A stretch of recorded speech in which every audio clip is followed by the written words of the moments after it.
Oof, I feel like I'm at work.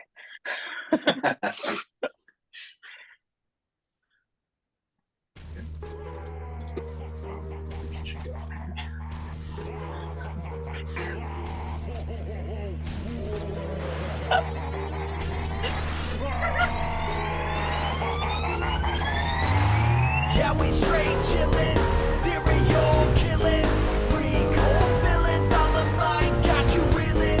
5-star rated from the floor to the ceiling. If you catch a 1-star, no time for feelings. Got a demon DJ on the ones and twos by the name Beelzebub, so don't get confused. So grab a seat by the fire, roast them all over two, and prepare to hear the legend of the straight chillin' crew.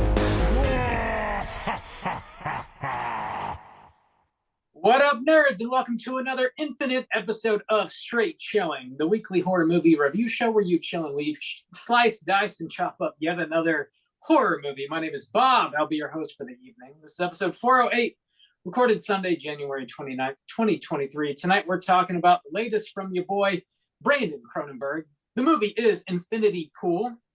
Before we get into it, let me introduce everyone else on the show. First up, calling in from Washington, D.C., we got our boy, Randu. What's up, man? I have a daddy kink. Yes, a Daddy Berg kink, I imagine.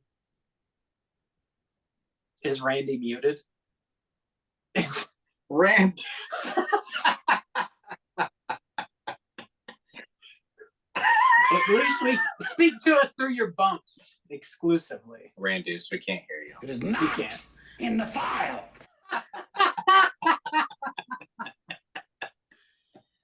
What happened? I don't know. We got the bumps for sure. For sure. Oh, Lord. Tonight is Testing. There it is. There Okay, well, what the fuck? Not editing that out. Okay, yeah, well, I'm hi, probably that's gonna- my intro. I deserve everything that comes with that. So here we go. What Let's up, continue. Randy?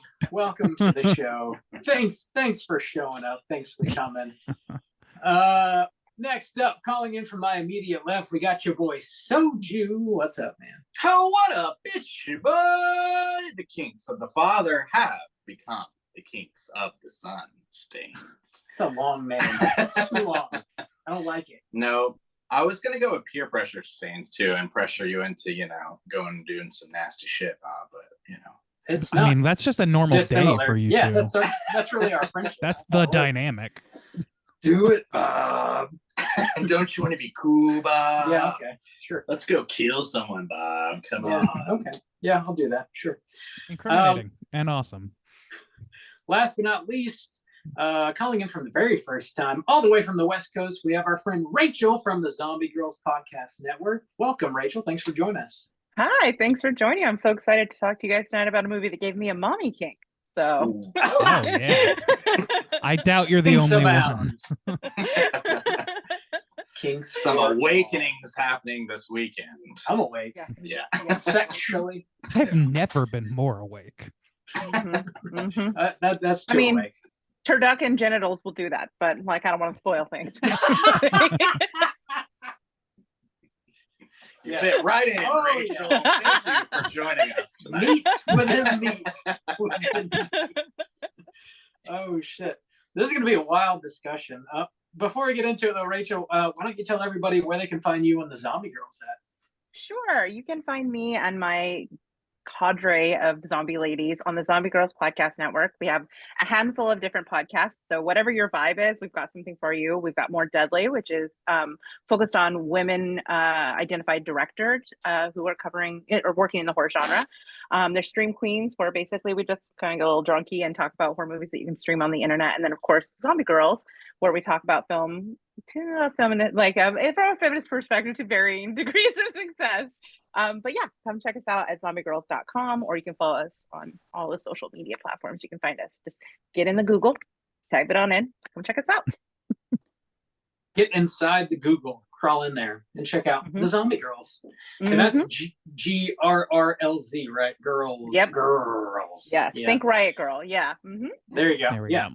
Check them out everywhere you get your podcasts. Before we get into the movie review, let's tackle just a little bit of housekeeping here. So at the time of this episode dropping, it's going to be February 1st. That means our February poll has closed. It looks like Slumber Party Massacre, the OG, is going to take it.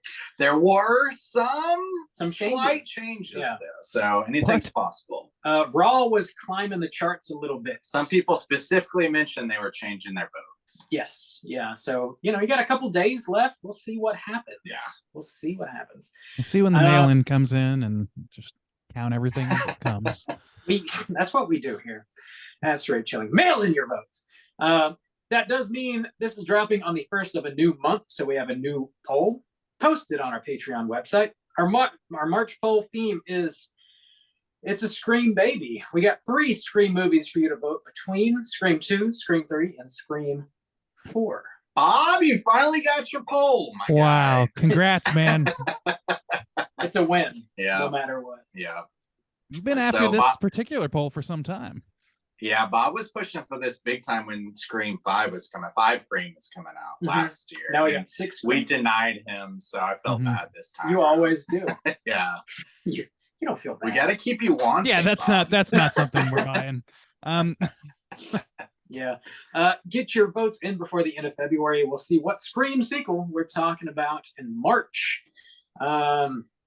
Speaking of Patreon news, we dropped a brand new mini cast last Friday. It is on Sick. Sick is a Peacock slasher. Yeah. Slam your eyeballs into that.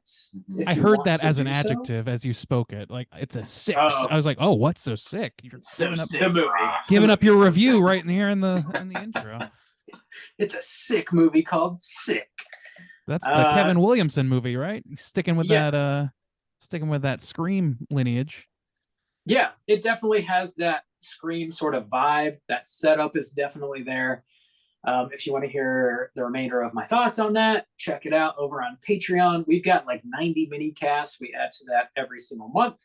So if you want a little extra straight chilling in your ears, check us out over on Patreon. I think that's all I got. Do you guys have any housekeeping you want to mention? I was gonna do one more shouts outs because on our last episode it hadn't come out yet. But shouts outs to G Baby over at Waxing the Porpoise. They featured him and Steve featured me last week talking about Prisoners, which is a really good thriller kind of film starring Jake Gyllenhaal, Hugh Jackman, and that was a long episode. If you want to hear us talk for 3 hours on Prisoners, like double the time of the film, then check out Waxing the Porpoise podcast. And that is all my housekeeping, surprisingly.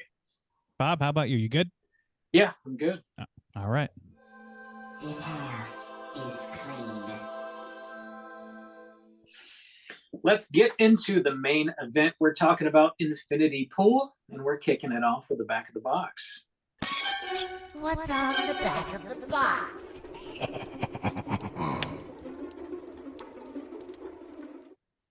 Bob, did you pre-order this box? I don't think you can yet. Otherwise, I would have. I know. The unrated version is in theaters currently. I believe it got a wide release, so it's pretty easy to track down. There's definitely going to be a disc of an unrated version that I believe has just actual penetration Oh, in the cut, from what Nifty. I understand. was So, there not? Yeah, okay. I Yeah. don't know. Was I there don't not? know. I mean, if you caught it, then you definitely you surpassed your epileptic keen fit eye. to do it. Yeah. I know penetration when I see it. This is the latest and greatest from your boy Brandon Cronenberg, the progeny of David Cronenberg. It's got a runtime of 1 hour and 57 minutes. It stars a whole host of folks. You got Alexander Skarsgård, Mia Goth, Cleopatra Coleman, Dujas Set-Kick. Probably mispronounced that, and I Nah, apologize. you nailed it. I Nailed it. apologize. The plot synopsis brought to you by IMDb is as follows. James and M. Foster are enjoying an all-inclusive beach vacation in the fictional island of La Toca when a fatal accident exposes the resort's perverse subculture of hedonistic tourism, reckless violence, and surreal horrors. This is a brand new release, of course, so it's a first-time watch for all of us. Would you recommend people check this movie out? Rachel, since you are our guest this evening, why don't you kick us off? Would you recommend Infinity Pool? Yes. I mean, yes, with some limitations, because this is what I would refer to as an ordeal of a movie. It's an ordeal that I personally enjoy. I'm a huge Brandon Cronenberg fan. I love both of his previous films. So I went into the screening with like a mixture of trepidation and like real excitement. And I shouldn't have worried.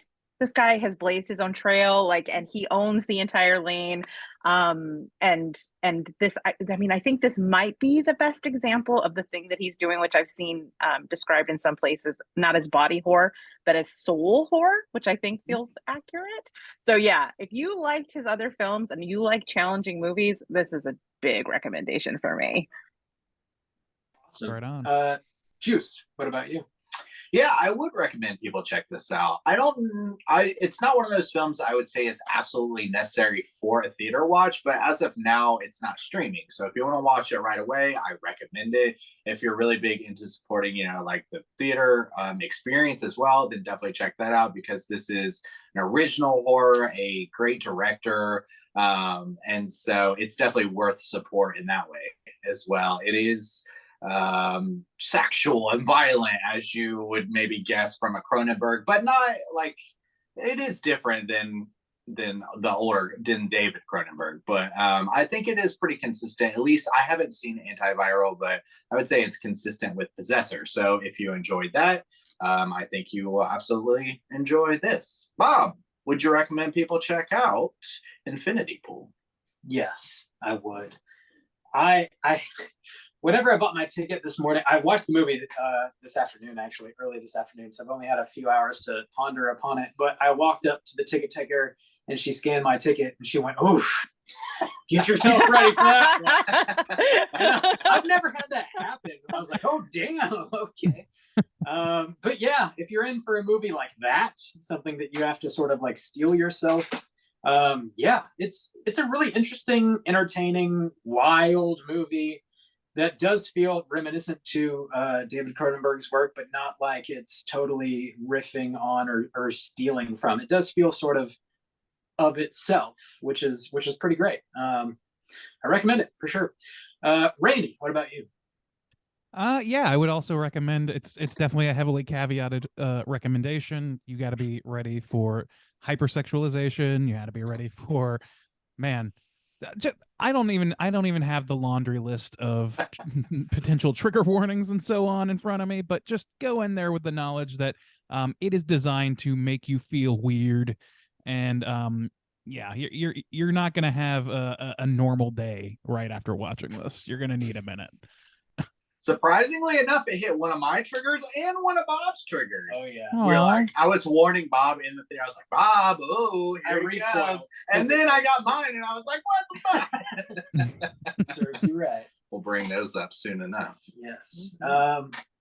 Yeah, trigger warnings abound. But yeah, go watch it. Treat yourself, I guess. To infinity. But Yes. not too much. I think it's a treat. I think it's an It's a interesting treat. weird treat. It's right up my alley. For Yeah, sure. context, you guys, if you have questions, I did see the uncut version. So Oh, yeah. I'm not sure which version I saw. Well, if you saw it in the theater, it was edited. Okay. So you saw the penetration, huh, Rach? So the thing that they cut was not penetration. It was actually a hand, like a very close-up hand job and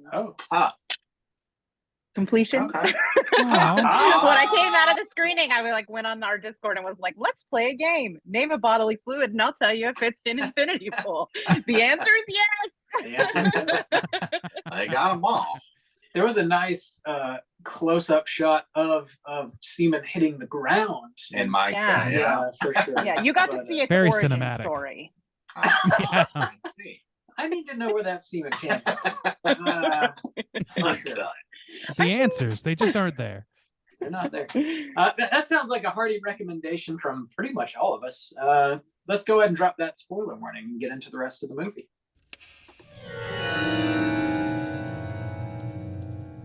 Spoiler warning.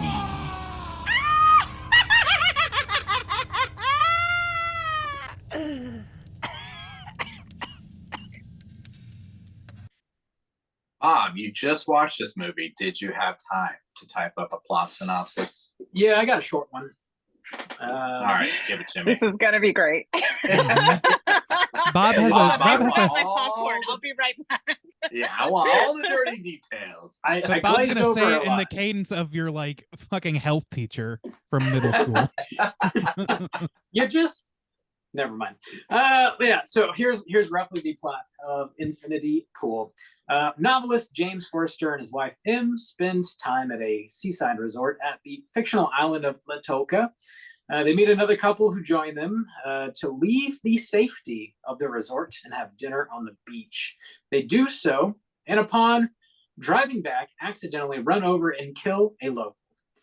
Their new friend Gabby insists they cannot call the police as they will be raped and murdered if they do so. The following morning, James is arrested and told the penalty for his crime is death. He is to be murdered by the man he ran over's firstborn son. That is unless he pays a handsome sum for a duplicate of himself to be made and murdered in his place. He pays and his duplicate is murdered, and he and his wife watch. Em is horrified and wants to leave for America immediately. James is secretly interested in what he has seen. He hides his passport, claims to have lost it, and encourages his wife to leave without him. James extends his stay and runs into Gabby and her husband, Albin, again, who introduce him to a small group of wealthy individuals who have broken the law and witnessed doubles of themselves murdered. They return annually to break the law and repeat this process. They convince James to break and enter, steal, torture, engage in orgies, take local drugs, and abuse the waitstaff and various other crimes. One night, James is tricked into brutalizing a mass clone of himself. When it's revealed by his newfound friends to be himself, he has then had enough. He tries to leave the island. He's abducted from the bus he's on, and Gabby says she's not a fan of his book at all, but finds him to be very pathetic. He tries to escape and gets shot in the leg. He soon collapses on a farm, hallucinates, and wakes up. When he walks outside, he's confronted by Gabby and friends once again. They say he must kill a duplicate of himself to complete his transformation. He refuses and drops the knife that they give him, wherein he's attacked by his clone, and he beats his clone to death with his bare hands. Gabby then wipes some blood on her breast and lets James suckle at her teat as she comforts him. The following morning, they all head to the airport and discuss their work weeks ahead, as well as various mundane tasks. James ends up not boarding the plane and instead returns to the beachside resort and sits on a chair on the beach as the rainy season rolls in, and he is drenched all alone. Boy, when you Rolling line up credits. the facts just like that, it just I know. really leaves a picture in your head, doesn't it? Clinical. That's what I'm here I feel like for. I need to update my Tinder profile. So I've listened to the show quite a bit, but I've never watched it before. And I'm just going to put this out here, ladies. Find yourself a man who looks at you the way Soju looks at Bob during the synopsis. It was just soul gaze. You wrote that plot synopsis so good, Bob. We are life partners. Speaking of bodily fluid spilling, just know, off it's- camera. Yeah, I'm trying to soak it in before I head back to Korea. Soak last me week. in. Soak me in. Also, watch YouTube behind the scenes, I guess. Yeah, Want some, there you go. Some I fucking That's love that. that's a good ad. Mm. There you go. This is a wild ass movie. Yes. I don't even know exactly where How to do you begin. start? I think like Mia Goth is a solid entry point here. She has been fucking tearing up the charts. Absolutely killed it last year with 2 Ty West movies. Here she is again with Brandon Cronenberg, and she's going to be back, I assume, later this year in Maxine, probably this She fall, is. if I had to guess. Yeah. So she is fucking killing it. She kills it in this movie. She's extremely creepy, seductive. Definitely like takes full advantage of our like sort of main character James. We're sort of like identifying with him and following him throughout the course of this movie. I think there's a lot of interesting stuff happening. There's a lot of like metaphors and allegories that we can definitely get into. But even at face value, what's happening on screen is extremely engaging and disgusting. And I don't. It's sexual. It's Cronenbergian, I guess, is the easiest way to summarize the vibe of this. It's definitely very much Daddy Berg's vibe, but sort of updated, freshened up, I guess. It's a little fresher. His like Yeah. technical work is a little bit different. It feels Yeah. I don't know. I kept noticing. I don't know if you guys noticed. This is a very technical like thing for us to cover because none of us are filmmakers. But there's a lot of shots and dialogue shots or whatever where you'll have the shot reverse shot, but like everybody in the scene is like blocked so that their eyes are like almost off screen and looking and like just off camera, like right here, and then cut to right It's here. a lot of It's- negative space behind them. Yeah, and I don't know if that's Mhm. just like to be more like interesting or to differentiate, or like I feel like there's got to be an intentionality to that, but I don't know what it is. If it's just like supposed to imply a disconnect between those people or what. But it happens throughout the movie in a lot of cases. So Yeah. like there's a lot of like auteur level shit going on with the camera, if nothing else, and certainly other things too. Yeah, something about Brandon Cronenberg's films is they're sexual and they're violent, but they don't feel as gritty or dirty feeling as David Cronenberg's type of Sleazy. work. They're not sleazy. Yeah, Yeah. that's a That's good right. word. And they're more like you were saying before, like ethereal. He's got a lot of scenes where he does these crazy lights and colors and just these kind of like fades that he does, and it's really interesting to look at. And at times I would think, yeah, this feels more accessible than David Cronenberg's work. And then I was like, well, I don't Less know if clinical. it really is. It's less Yeah. clinical. Like there's a more of a humanity in it because I think he's more interested in like I said, like a soul or like a spiritual kind of level, as opposed to it's like very clinical, very physical, very visceral with like elder Cronenberg. Yeah, David. Oh, Yeah, Dave. I agree. Great word. Yeah, sleazy. And yeah, that's just how I kind of like felt about it, because I was processing it through the movie. I was like, okay, scene possessor, we're getting into the sexual stuff. It's getting like, real crazy, real violent. But I was like, it still feels like it's very similar to David Cronenberg's work, but also very different in a lot of ways too. So very interesting. Yeah, it's cleaner, definitely less grimy, and even when you get to the more visceral scenes, like the full blown like orgy with masks happening in this, like you definitely get what's happening, but the way it's filmed, it leaves a lot to the imagination, and it's got sort of like a cleaner sort of sheen. It just doesn't feel like you're watching this like probably very smelly orgy. It feels a little cleaner than that, I guess. Well, it's kind of like It woven really cleans in up the really, smells.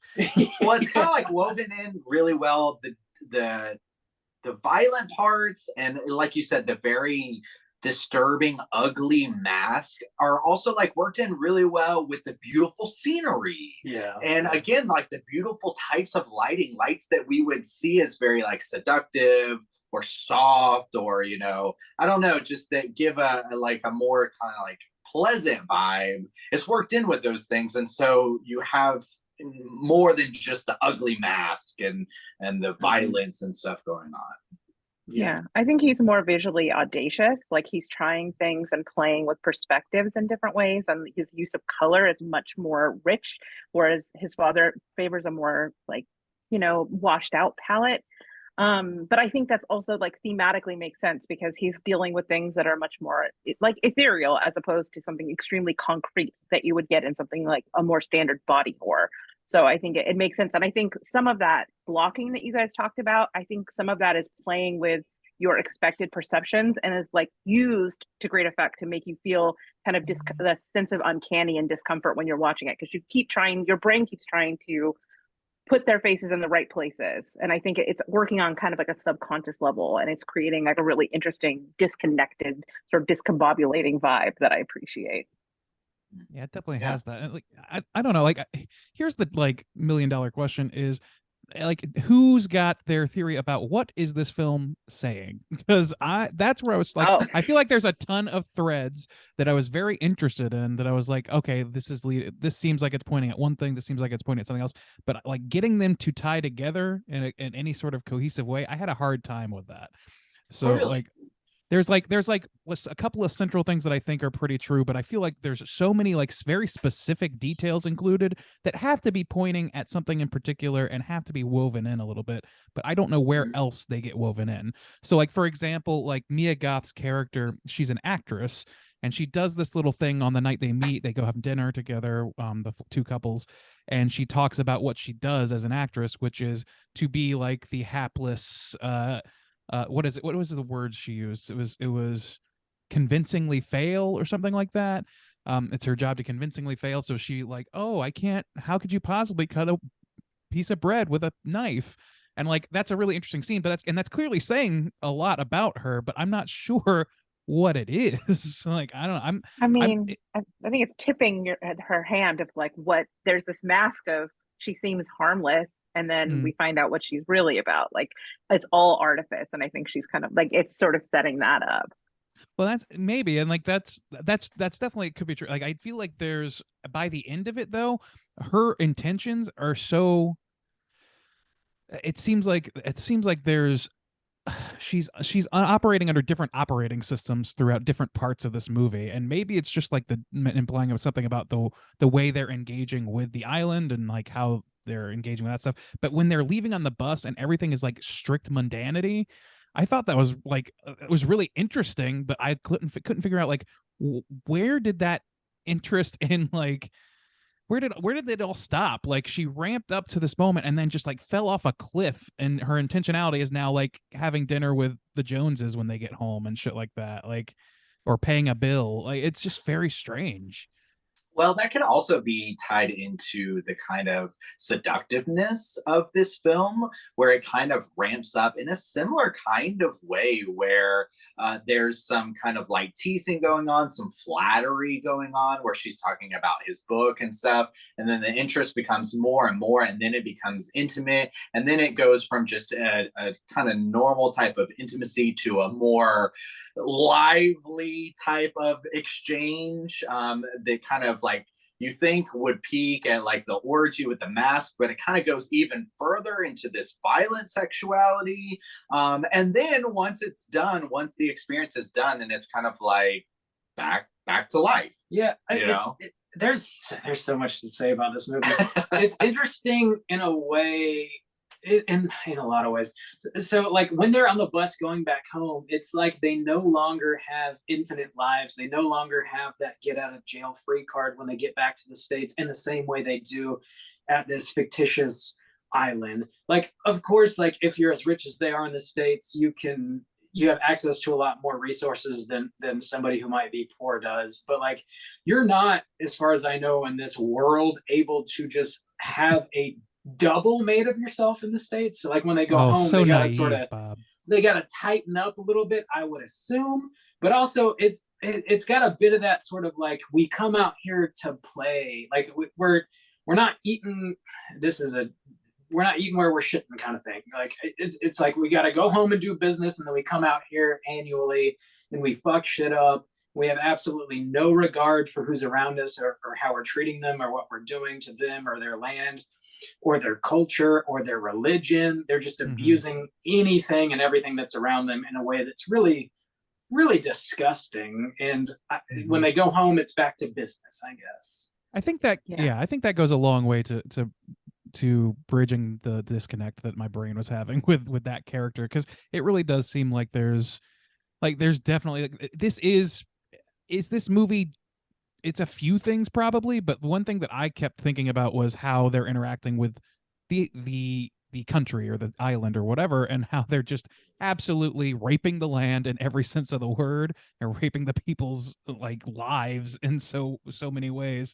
And like it's all in service of, fun. I mean, they're at a resort. Is this a movie about, tourist culture?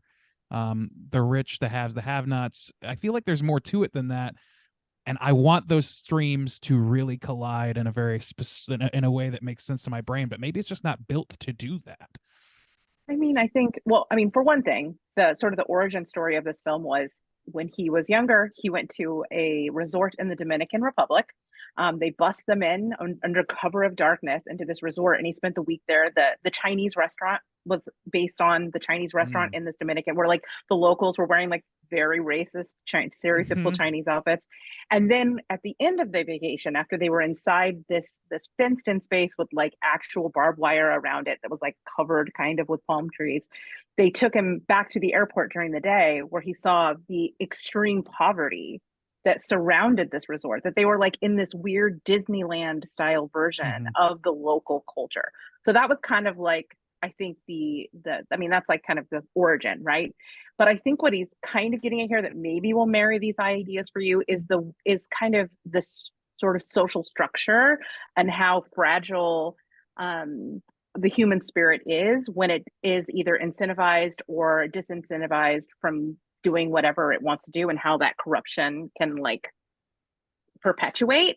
And then what we see at the end of it is that these people are able to totally compartmentalize, and we see them switching, like basically code switching into their like back into their real selves, and that allows them to kind of still see themselves in like in a positive perspective, even though they've gone and done these horrific things.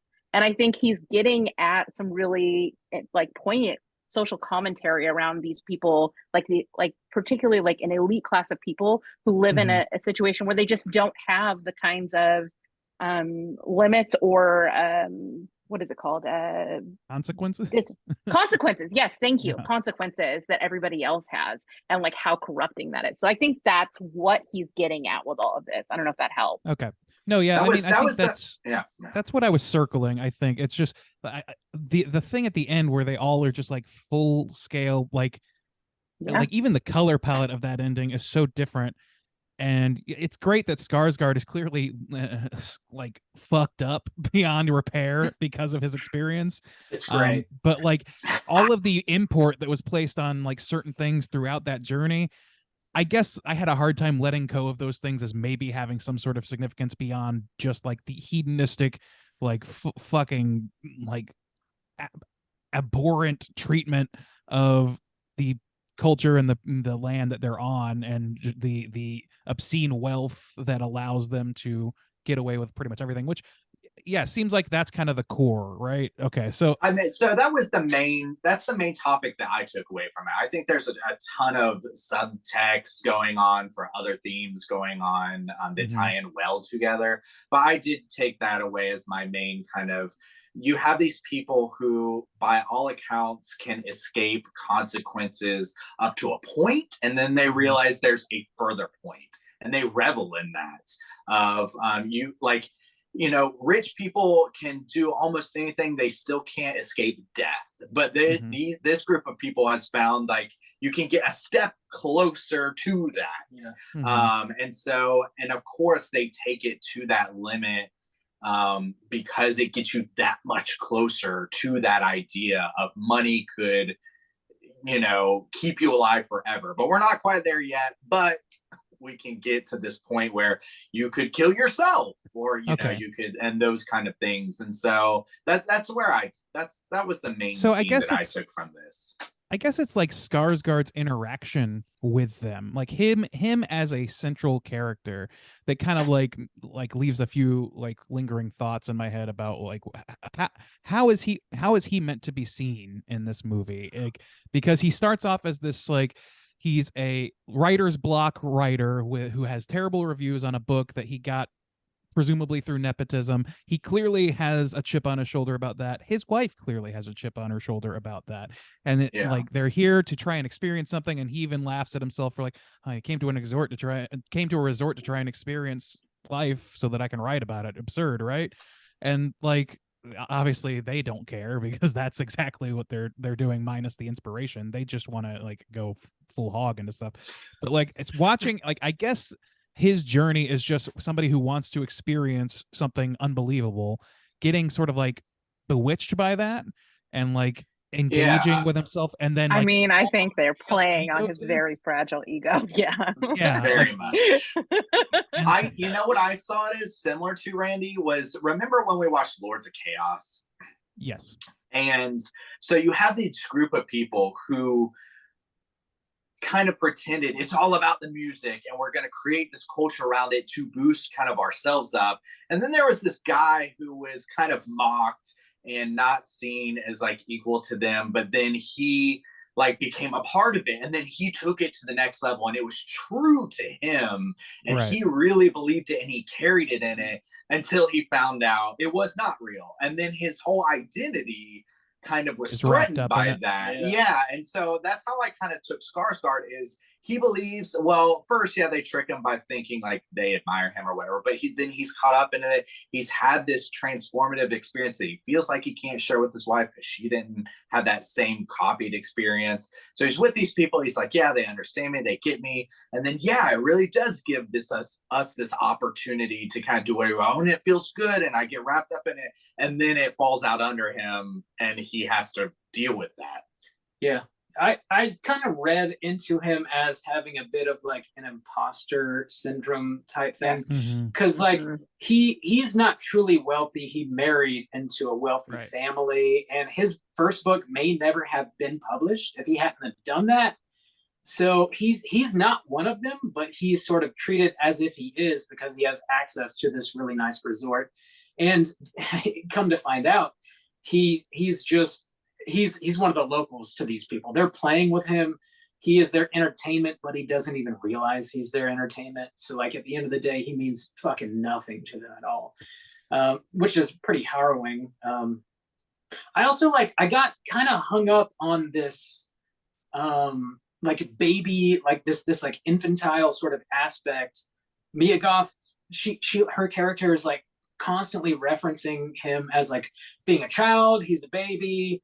And she's sort of like, even at the very end, she's sort of like letting him suckle at her breasts and like comforting him in this like infantile manner. And like that fucking like really stuck with me. I was like, what is that about?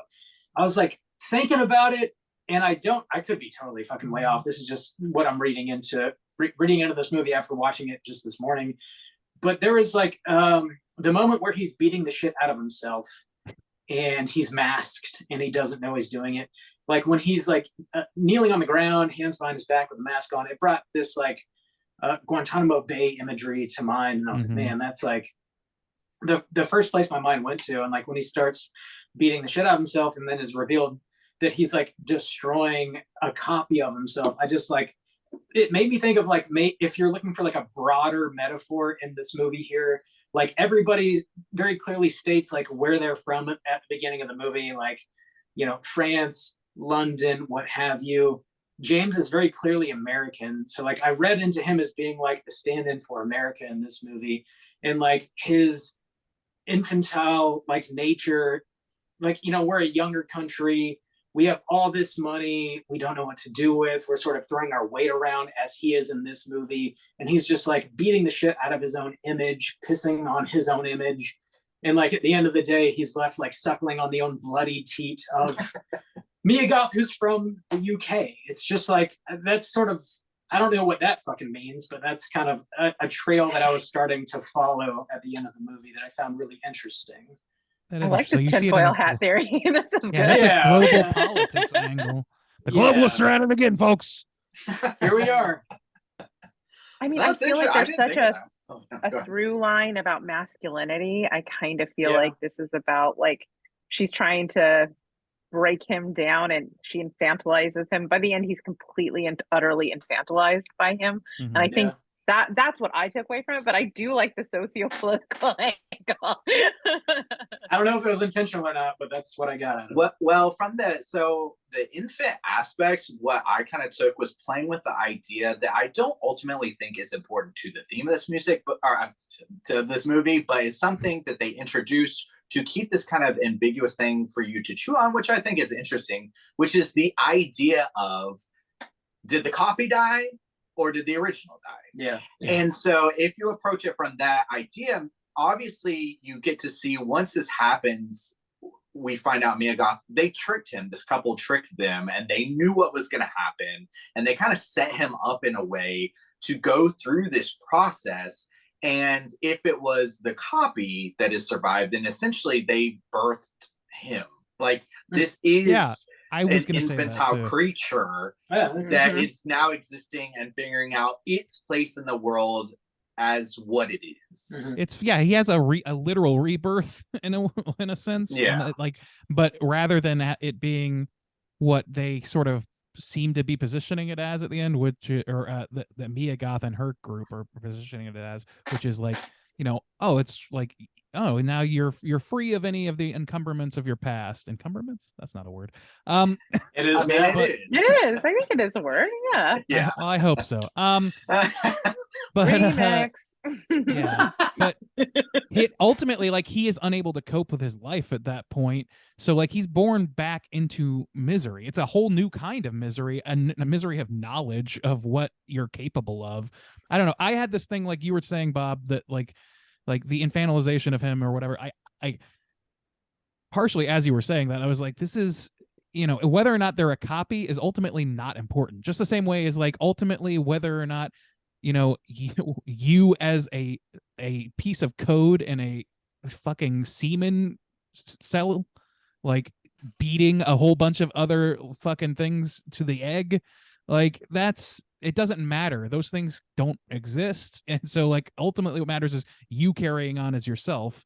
So like him having that rebirth is like beating the shit out of himself. You have to literally beat versions of yourself to then come out the other side. The trouble is, Today like, in metaphors you didn't think you would hear.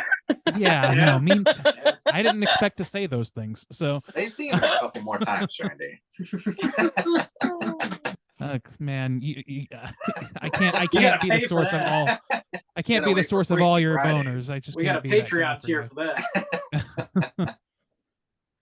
Yeah, So I don't know. I mean, there was a exploring. lot of things. I was of the impression. I agree that it does not matter what if there's a copy or not. But I love the playing with the idea. Obviously, with the mask, I love the mask designs. They're yeah. great. And the trigger for that I thought would hit Bob. I'm curious if it did or not. Was the one that had all the little tiny holes in it because Bob has trypophobia. Yeah. Oh, Hit no. Bob. Bob Yeah, Repro. I was wondering. So I was like, oh shit. Because they showed a couple times. It's like Because right at the top to like 5 Yeah. Guy's minutes got- in, I was like, oh, the okay. bands, the Guy's band got at the beehive hotel was forehead. playing it. Yeah. So I like those designs. And that's kind of the thing about this movie is it's got a lot going for it.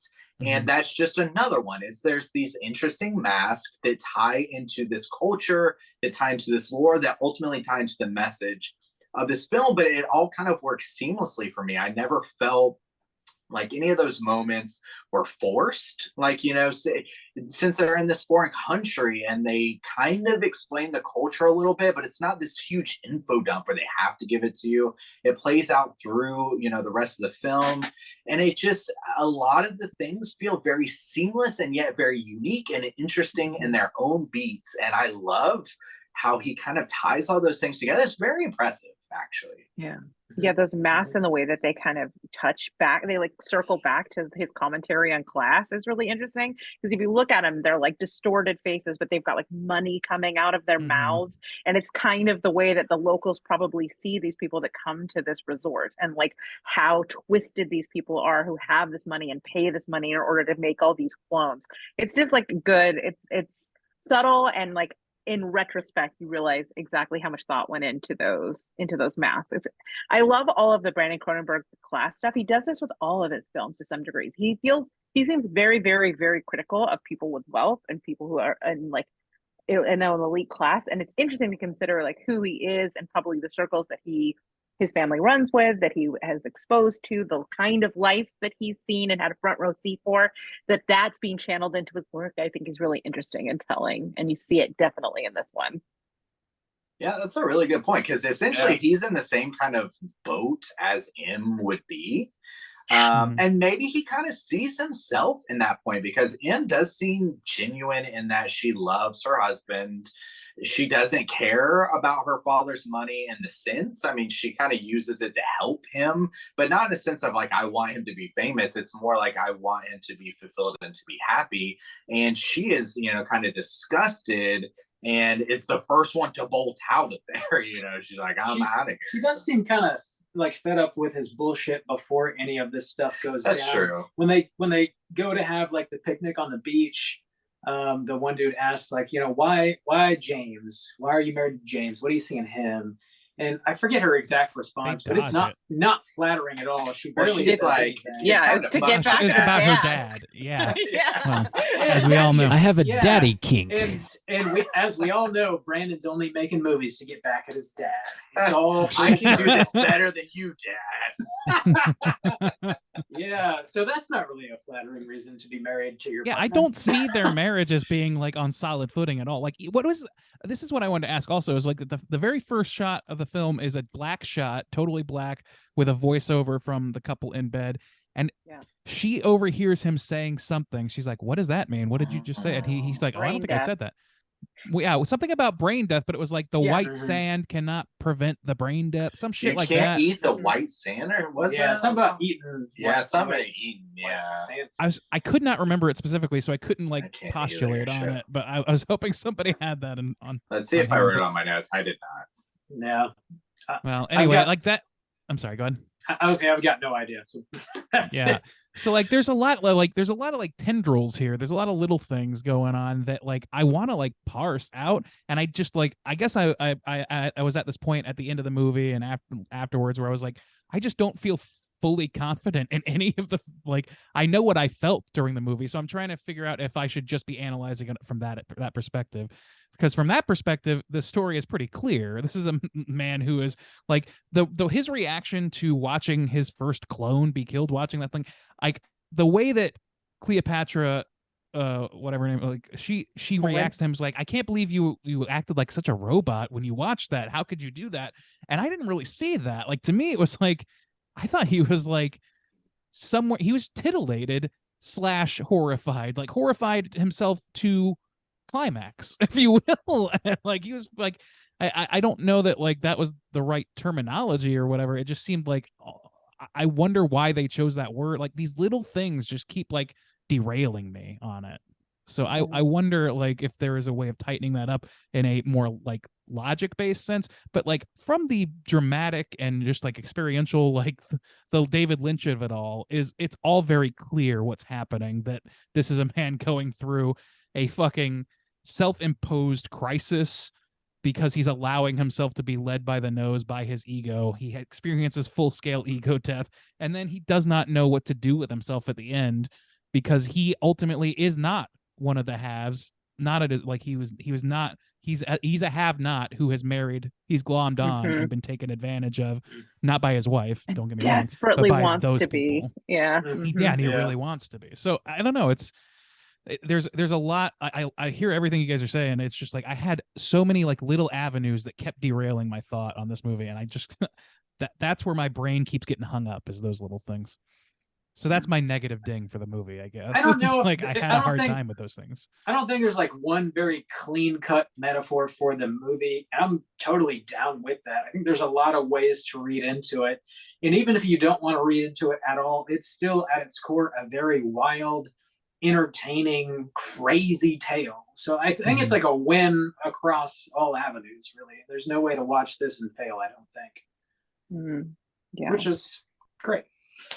Yeah, I agree in that sentiment, because I feel like the elements are in each aspect are strong. And if I want to go down this rabbit hole of this specific idea and message, I feel like it feels fulfilling to think about and to chew on, because I feel like it's done in a good, it's crafted in a very respectable way. And I feel that there's not one aspect that was introduced I'm like, let me consider that for a moment. And I feel like it leads nowhere, or it doesn't amount to anything, or it was done poorly.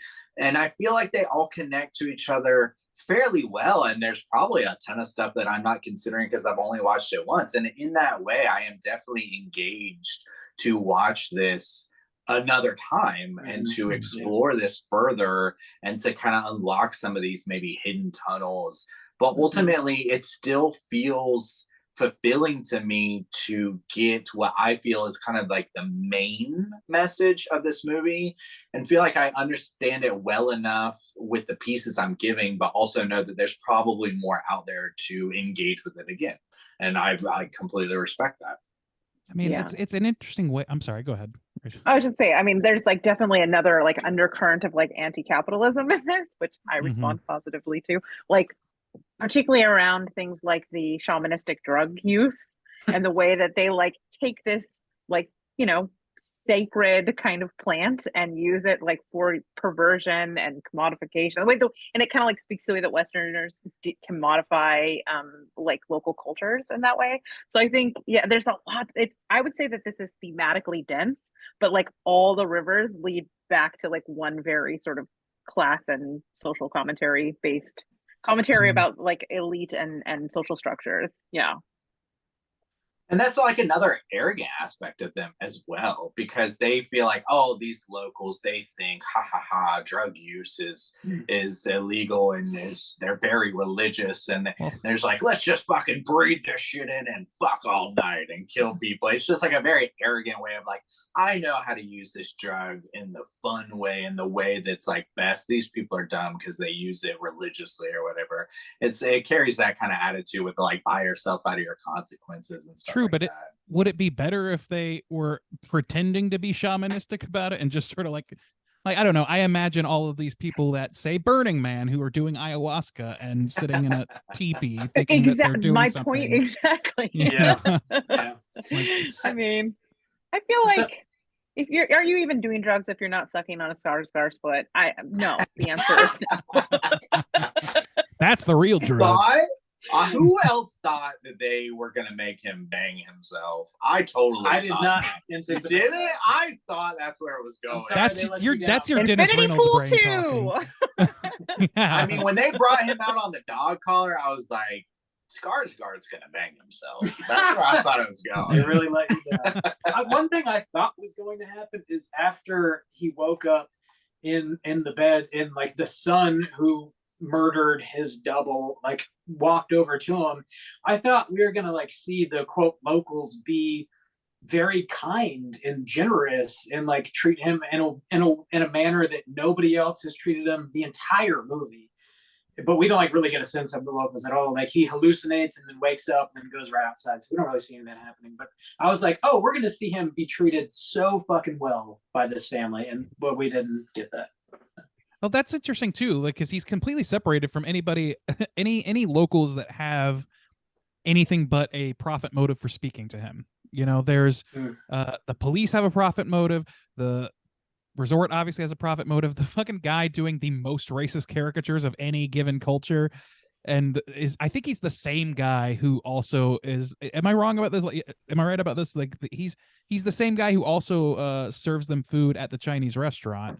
They have the same guy doing both things, and it's like he doesn't actually have any interactions with any of the locals who are just kind of like can meet him on a human level, except for the guy he runs down in I the was like, there was one. That's the only time he ever gets to interact. And so like he does like talking about like Even the going cop somewhere to has a profit motive, right, you know? absolutely, yeah. Like Yeah. there's no like we know that justice is hard to come by anyway, but man, justice really doesn't exist here. And if they make kids murder their father's killer or whatever, that's crazy. I don't know what's going on there. Like I don't know. It's just strange. Like he went to this resort in order to experience, get inspired by theoretically the local area or something, but he's not engaging with it at all, period. So I don't know. I think that's pretty interesting to like, and lends credence to some of those other thoughts. I don't know. I'm very much freewheeling here because a lot of my thoughts about this were unformed and had no vocabulary to it. So it's good. They're to not get ready to come out of the red vat yet. They need a little more time. Yeah. You know, it takes a few tries. Yeah. You need some more like Mia Goth psilocybin moments, and then you'll be well, ready. Yes, for I it. think we all do. Fair. I would not say no. Yeah.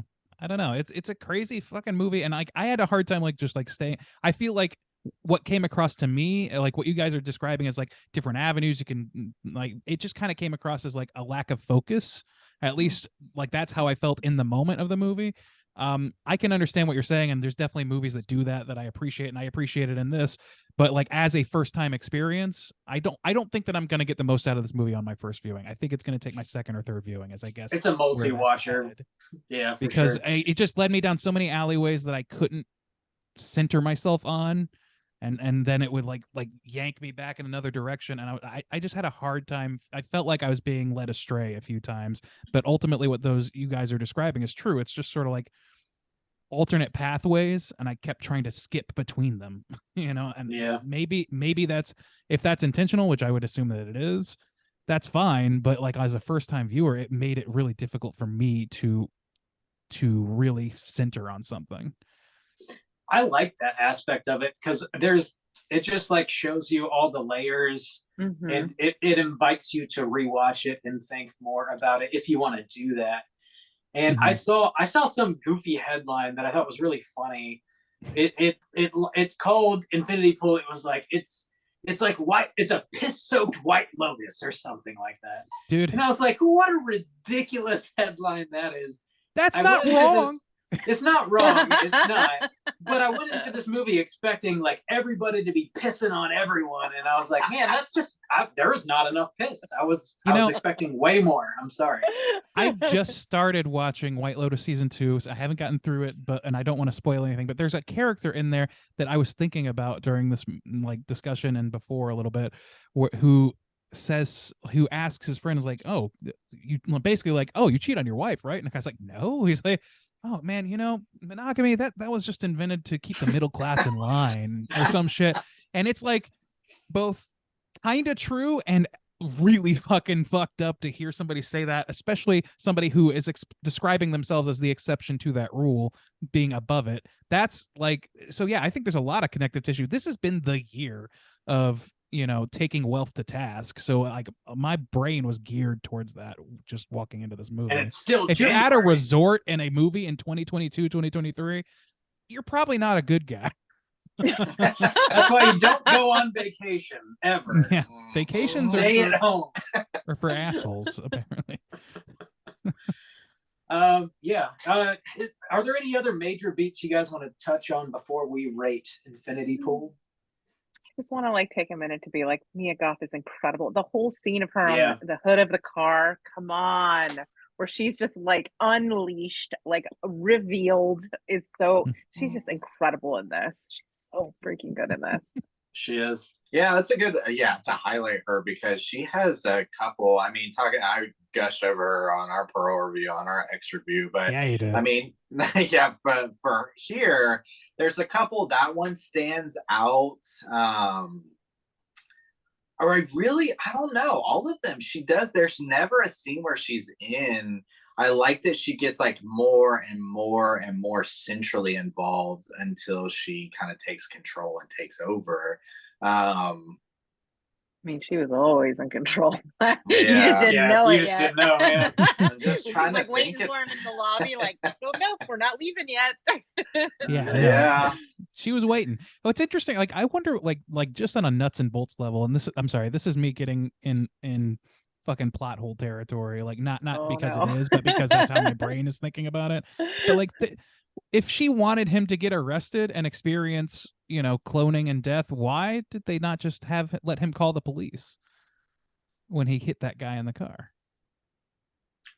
That's a fair question. I don't know.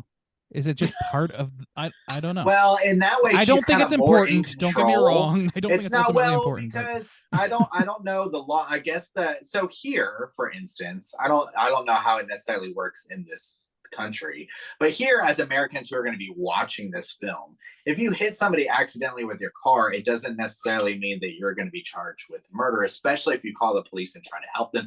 If they call the police, maybe he could have been saved. Maybe he wouldn't have died. Yeah. So Right. forcing him to leave means you Secondary definitely get crime. charged. Yeah. Charged Okay. with that. Yeah. crime. So it's a hit and that's run. how Also, I would- maybe that makes or sense. conversely, maybe all four of them would have been in a clone situation, and she wanted to make sure that they were alone in that experience. Maybe. But I actually like your theory better. could have been, yeah. Yeah. Seal of the fate. Makes sense. Let's go and rate this thing out of 5. Rachel, why don't you kick us off? How do you feel about Infinity Pool? I think it's very clear that I loved this movie, and I have very difficult finding any flaws in it. I think based solely on that it's not my favorite of his 3 films, I'm gonna have to knock it down slightly just to be fair. So I'm gonna give this thing 4.5 stars. Wow, there you go. 4.5 stars from Rachel. Solid. All right. Juice, how do you feel? I feel really good about this film. And I've really enjoyed the discussion. I really enjoyed our discussion on his last film. What was it? Possessor. Possessor. Okay. I really enjoyed that. And I still haven't seen Antiviral, and so I really gotta see need it. to check that out. Yeah. It's on Tubi, I think. Right Really? now. Okay, I'll check it out this week then, because I really am enjoying his films, and they're very impressive with me. So right. I'll go through some of my notes that I took. Luckily, I had the theater completely alone. I was the only one there. So I didn't mind making notes on my phone. But one thing I did make on my phone was I was thinking about this film, and I was thinking about David Cronenberg, and I was like, okay, Brandon Cronenberg, obviously, he makes things sexual as well. And sometimes I was like, does this need to be this sexual? And it probably doesn't, but it feels more appropriate, or it feels like it at least has more purpose than what sometimes David does. Because sometimes when David does it, it just feels like he's trying to make it sexual. Where at least when in Brandon Cronenberg's sexualization of some of it, at least it kind of fits towards some of the story and the themes. I vibe with that. Yeah. So I just want to kind of point that out. I didn't think about it in the film, except I kept thinking, does this need to be so sexual? But after the discussion, that's how I kind of feel. Visuals are great. At the picnic, there's a couple little hints that you can go back to, but at the picnic, he tries to feed Skarsgård a sausage, and he says something like, "Are you trying to kill me?" And then, like, looking back, I was like, "Oh, that's fun." They have little stuff like that. The pool scene is great. This was kind of a throwback to his father, Cronenberg, of like the red lighting, where he goes to see his clone for the first time. That was just like really cool lighting, and I like that vibe. A little more grimy too, and they're just like in this lab. Is the copy the one who lives? They may drop little hints like, "Oh, you watched it like a robot."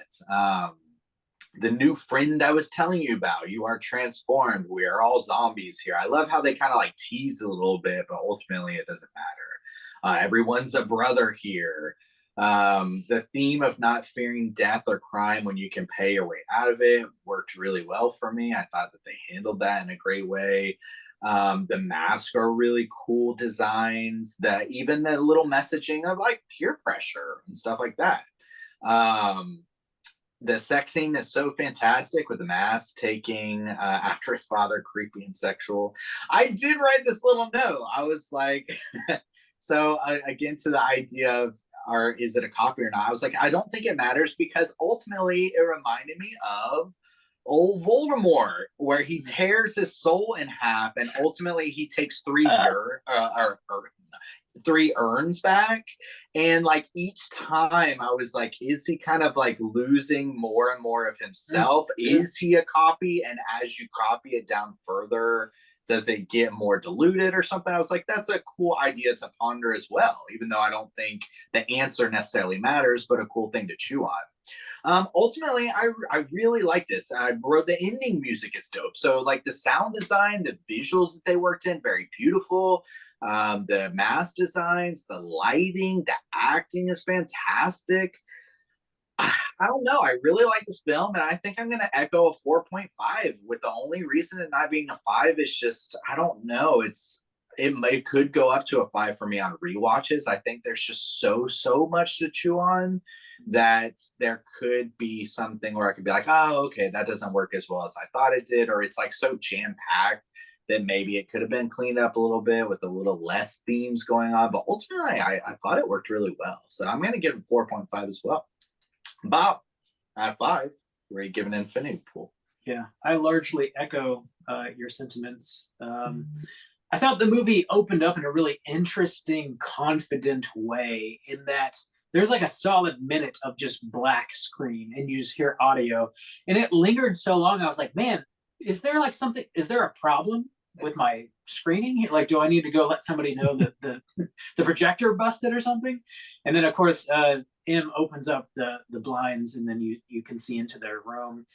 And I thought that was just such a cool way, like, to start a movie, because like right out the top, you're like, oh, that was intentional. He's playing with your expectations. I'm in the hands of a filmmaker that knows exactly what he wants to do. So I'm clocked in. I'm along for the ride. Let's do this thing. And I felt that way throughout the whole movie, honestly. Like shortly after that, with the camera like flipping around and like totally like forcing you to lose sense of any sort of grounding, like this like tumbling sensation that when you're watching it on a big screen, like actually started to like mess with my equilibrium. I was like, I'm getting kind of a little bit queasy here watching this, just like totally like throwing you for a loop, literally. And then all of a sudden you land in this like fucked up reality where this dude thinks he is a person, but he's not that person at all. And he's just somebody's entertainment for the week, and he has no idea. It's just so interesting. The performances are great. Obviously, everything I just described was the cinematography. It's fantastic. I'm struggling to find a negative point for it. There's a lot of interesting threads to pull on. What with classism, like the 1%, absolutely taking full advantage of other cultures and religions, just all the way up to whether or not it was intended, but like America being the big rich baby suckling on the UK's bloody teat. Like, I don't know, there's just a lot. There's a lot going on in this movie that I think is really interesting. I think upon another watch, I'll get even more from it. But right now, I think I'm going to echo Rachel and Justin with a 4.5 here. Yeah. Randy, why don't you close us out? How do you feel about Infinity Pool? Randy, peer Randy, we're pressure. so Come close. on. Yeah, lots You of wanna peer be with pressure. us, Don't don't ruin you? this for us. I We am not need to hard finish. with this. So yeah, I mean, I don't. Ultimately, I think my issue with this movie comes down to what felt like a lack of focus, which I mentioned before, and I think that largely colored my experience with this movie. I definitely think that there's room to grow my affinity for it, and I don't want anybody to walk away thinking that I didn't like this movie. I enjoyed this movie a lot. I'm just like, it poses so many questions, lots of little questions. It left me wondering about so many little things, and like intertwining them all into something that feels like cohesive is taking a lot more work than maybe it ought to, in my opinion. So I don't know.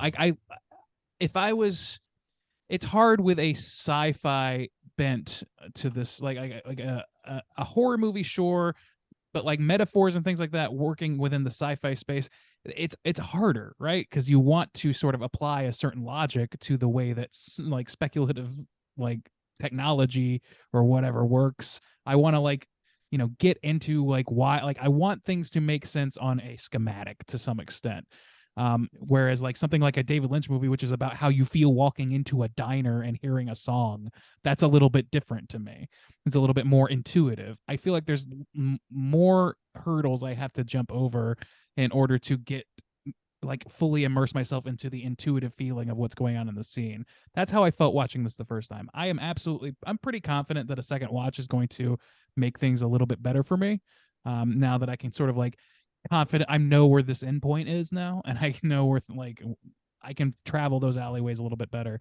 But ultimately, it felt like a focus issue in the moment, and I'm going to go off that experience since this movie is largely like this is a movie that I'm gauging on an experiential level because I think that's the level it wants to be engaged with on most. I think that that's its strongest attribute, but also that experience is hindered a little bit by cramming a lot of different little messages in that I think all support a central thesis, but I'm not 100% confident. And I kept finding myself kind of trapped in little, dead ends and having to jump ship over to like something else because an entirely different like mode of thinking is entering the fray. I hope that makes some kind of sense. So yeah, like I do like this movie. All the things you guys said that were positive for the most part, I agree with. I really like the commentary about like, wealth and justice and the way people interact with cultures as a tourist, and how those cultures interact with them or don't in some cases, and how you can bastardize those things so easily. Just Just a as roller coaster. yeah, I don't know. That's how I felt with the whole movie. So like, ultimately, I think that I really like this movie, but I'm not at the point of loving it. I'm gonna give it a 3.5 for now. With Oh, room to Randy, grow. you're cutting out. What was that? 4.5? Oh, Randy. 4.5. All right. Well, with Randy's incorrect score of a 3.5, that's going to put our aggregate at a 4 what? and I'm a not- quarter. I'm not smoking your fucking your tribal bullshit Come on, that you're trying Randy, to push don't onto try me. to Huff my tribal bullshit, Randy. No, fuck That's fuck still that. pretty good, though. That Four is and a that's quarter. pretty good. It's a 4 good and a movie. quarter. It beat out Possessor, which I believe was a 4 average. Was it? I forget. Something like I that. trust you. I think Possessor was interesting because that is a movie about like your losing your identity. This is kind of that, but it's more like your Losing your religion. self-worth. Yeah, Losing okay, your sure. soul. It's losing your soul. Like, yeah. Uh-huh. Yeah, I don't know. I guess I Just an understood REM music Possessor a little video bit over easier. Yeah, 4 and a quarter ain't bad. Let's jump over into our Rotten Tomatoes segment and see what the users and critics think about Infinity Pool. Certified fresh to death. All right, ladies and gentlemen, this is the Rotten Tomatoes segment in which I'm going to ask these folks to guess within the best of their abilities what the aggregate positive score is on Rotten Tomatoes for Infinity Pool. We're going to start, as we usually do, with the critics' score, and there are 118 reviews tallied. So among those 118 reviews, I'm going to start with Juice today. Let's start with Juice. Where do you think those critics' aggregate positive scores landed? I don't know. This is tough. I Mhm. think they'll respect the craft, though, because I think there's a lot of great craft going into this film. I could see where it could be dampened a little bit by some of the violence and the sexual stuff, maybe. But I think it's going to be positive, and I'll go 75. 75. All right. Bob, how about you? I'm going to go higher with an 80. 80. All right. Now, Rachel, how about yourself? What are you thinking? So to be clear, this is just the critics, right? This is not Just the including critics. audience. We'll get I to the think audience this shortly, is going to yeah. be in the 90s. I think that this did really, really well with critics. I'm going to say 96. 96. Year of our Lord that Scream came out. My favorite. Wait, no, is that sexual right? Yeah, that's position. right. Okay. Ass to back of head. Yeah. Your favorite. The old 96. All right. So I think I'm doing some quick math here. It's gonna be actually a tie, I think. Yeah, I think it's a tie. Between Bob and Rachel. This is 88% certified fresh. Right between that 80 and 96. Somebody else do math and help confirm that that's right. What did you say, Bob? Yeah, that's 8 from mine and 8 from Yeah, Rachel. okay. So there you go. So Yeah. congrats to the both of you, and no Whoa! congrats to Juice. Ooh, Oh, you're a loser. that's okay. How's it feel to be a loser? I'll get the next one. How about me whooping you? Don't you even Oh no, Daddy and Daddy are fighting. Don't fight, Denise. I have a Okay, daddy sorry. kink. All right, Oh, moving I right know. along to our audience score. There's over 100 verified ratings listed here, so but similar amount. I'm going to start with Rachel this time. Rachel, where do you think that those audience members landed? I mean, I think this is a divisive movie to some degree. I mean, granted, most of us were on the same page, but I'm guessing there's some people out there that like did not get it or felt like really uncomfortable with some of the content. So I'm gonna drop this thing down to a 75. 75. All right. We'll go with Bob, reverse order. What about you? Yeah, I think it's definitely going to be lower. I will take these 69 dudes, please. Oh, hell yeah. 69 dudes. Juice, how about you? I agree. I think it's gonna go even lower. I'm gonna take a 64. 64. All right. Well, They can also be dudes. That's fine. Sure. Redemption, Thy Name is Juice. It's 53%. 53%. Oh my Very God, low. That's that's we're so celebrating. Yeah. That's not Yeah, the even worth it. hater. Yeah. You guys, this is not an accessible movie. I hate to break it to you. I Yeah, sat in a that's what I was theater. You know what? My feeling, yeah. barometer is broken. Well, yeah, mine was We're rarely completely correct on this empty. show too. So yeah. I don't know, Well, man. also too, when I got home, my sister was like, "Oh, what did you see?" And I was like, "Infinity Pool." And sometimes she'll watch horror movies, but she's like not super into it. She's like, "Oh, you think I should go see it?" And I was like, "I don't think Probably you like not. it." You should go see it with your sister. It'll be a great family Aw. outing. Not awkward Watch at I'm gonna all. watch- This is gonna be a new Christmas Eve tradition for me. Mom, Dad, get the grandparents. It's intergenerational good times. Dude, I was. what this is the like title of this one- movie, man?